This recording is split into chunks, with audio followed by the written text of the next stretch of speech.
Good morning everyone. आज मैं आपके पाठ देश प्रेम पर प्रकाश डालने जा रही हूँ, जिसके राइटर हैं आचार्य रामचंद्र शुक्ल। सबसे पहले तो मैं जीवन परिचय समझाऊंगी, जीवन परिचय आप देखिएगा। आचार्य रामचंद्र शुक्ल का जन्म उत्तर प्रदेश के बस्ती जिले के अगोना ग्राम में हुआ था। ठीक है, ये कहाँ हुआ था? जन्म उत्तर प्रदेश के बस्ती जिले के अगोना ग्राम। कब हुआ था? 11 अक्टूबर सन 1884 ईस्वी में हुआ था। ठीक है, 11 अक्टूबर 1884। इलाहाबाद से इंटरमीडिएट करने के बाद आपने लिपिक व ड्राइंग शिक्षक के रूप में अपनी सेवाएं प्रदान की। कहाँ तक इन्होंने शिक्षा प्राप्त की? इंटरमीडिएट तक। फिर किस पद पर कार्य किया? लिपिक व ड्राइंग शिक्षक के रूप में। ठीक है, काशी नगरी प्रचारिणी तथा वाराणसी से प्रकाशित हिंदी शब्दकोश के आप सहायक संपादक रहे। ठीक है, काशी से कौन सी पत्रिका निकालती थी? नागरी प्रचारिणी, है ना, और वाराणसी जो पुस्तक प्रकाशित होती थी उसमें ये सहायक संपादक के रूप में कार्य करते थे। आप वर्षों तक काशी विश्वविद्यालय में हिंदी विभाग के अध्यक्ष रहे। ये काशी में विश्वविद्यालय जो है उसमें हिंदी विभाग के अध्यक्ष भी रहे। 2 फरवरी 1940 ईस्वी में आपका स्वर्गवास हो गया। ठीक है, शुक्ल जी युग प्रवर्तक निबंधकार हैं। इन्होंने मनोविकारों पर अनेक निबंधों की रचना की है। आप गंभीर साहित्य समीक्षक थे। आपने अपनी समीक्षाओं में पाश्चात्य व भारतीय समीक्षा सिद्धांतों का आधार ग्रहण किया है। हिंदी साहित्य के प्रथम प्रामाणिक इतिहास लेखक के रूप में भी आपका स्मरण किया जाता है। शुक्ल जी ने अपने जीवन से हिंदी गद्य की एक गरिमापूर्ण आभा मंडल प्रदान किया है।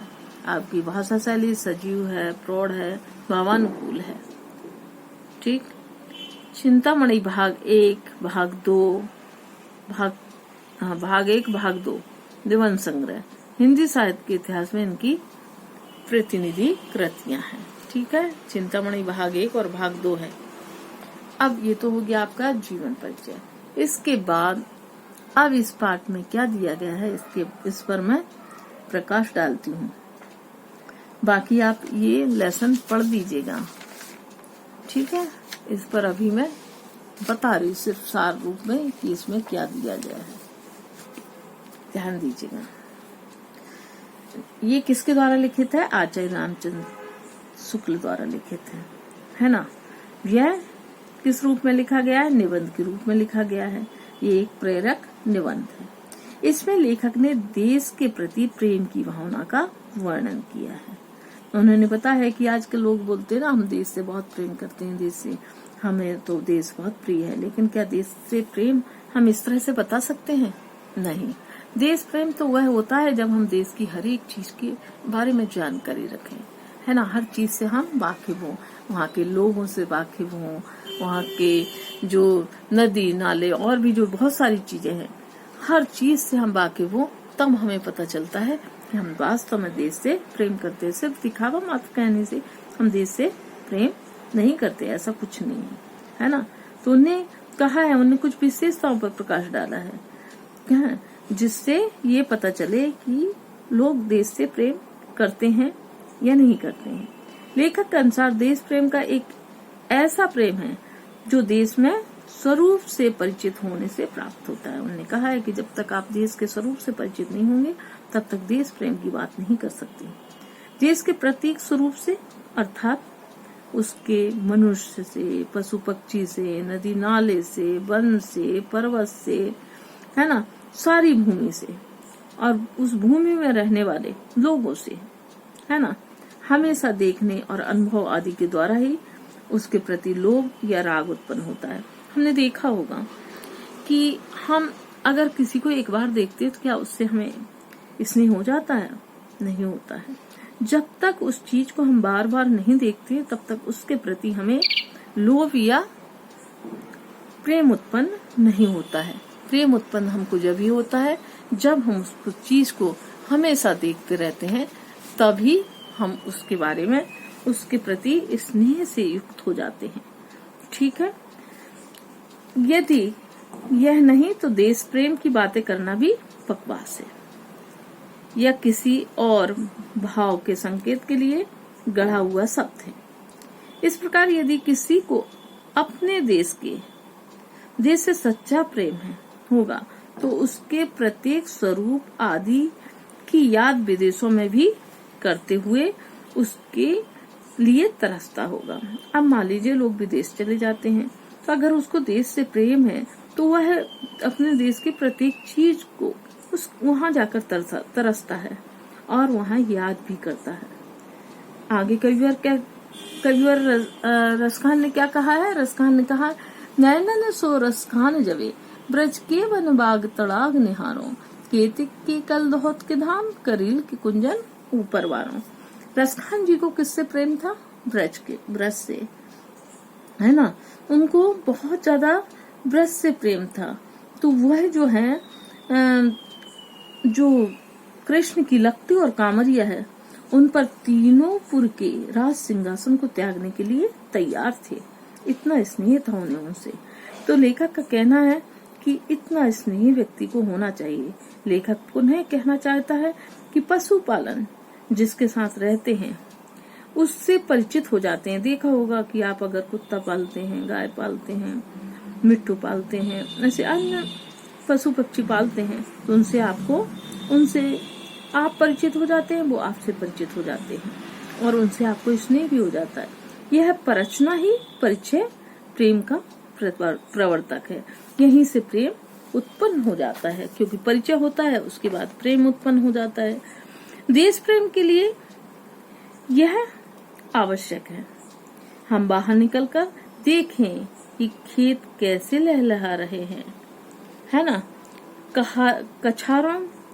कछारों के चौपाल के झुंड कैसे इधर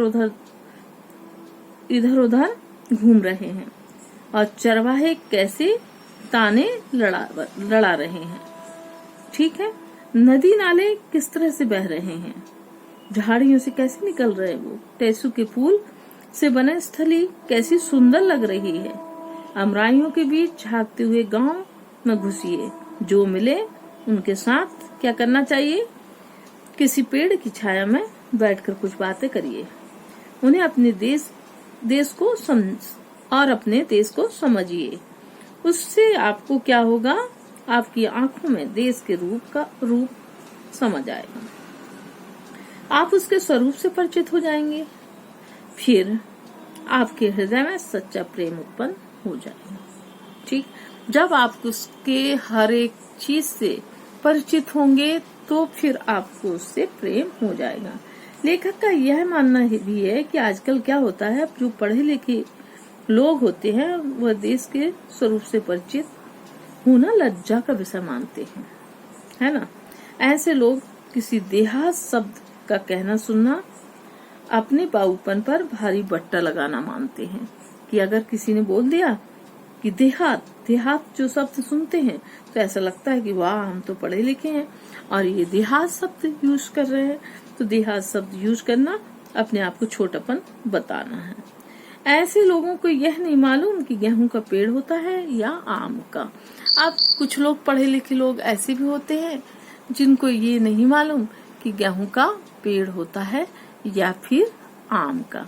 ठीक है, ये तो हो गया आपका इस लेसन में जो बताया गया है वो। उसके बाद मैं आपको क्या बता रही हूँ, ये जो क्वेश्चन आंसर है, ये क्वेश्चन आंसर आपको PDF में दूंगी। इसकी जो एक्सरसाइज है वो एक्सरसाइज मैं बता देती हूँ। ठीक है, आपको एक्सरसाइज पर प्रकाश डाल देती हूँ ताकि आप कर सकें। ठीक है, चलिए एक्सरसाइज में पहले क्या दिया गया है, आपको दिया गया है भाषा अध्ययन। देखिए कहाँ है भाषा अध्ययन। इसमें तो ये उपसर्ग दिए हैं, प्रत्यय दिए हैं, ये तो आपसे बन जाएंगे। इसके बाद निर्देश अनुसार वाक्यों को शब्द पर्यायवाची शब्द भी आपसे बन जाएंगे। अब वाक्यों को निर्देश अनुसार परिवर्तित करना है, ये मैं बता देती हूँ। स्तूप के नीचे छोटा मोटा जंगल है, निषेधात्मक बनाना है इसको। कैसे बनाएंगे आप? स्तूप के नीचे छोटा मोटा जंगल नहीं है। फिर उसके बाद स्तूप छोटी सी पहाड़ी के ऊपर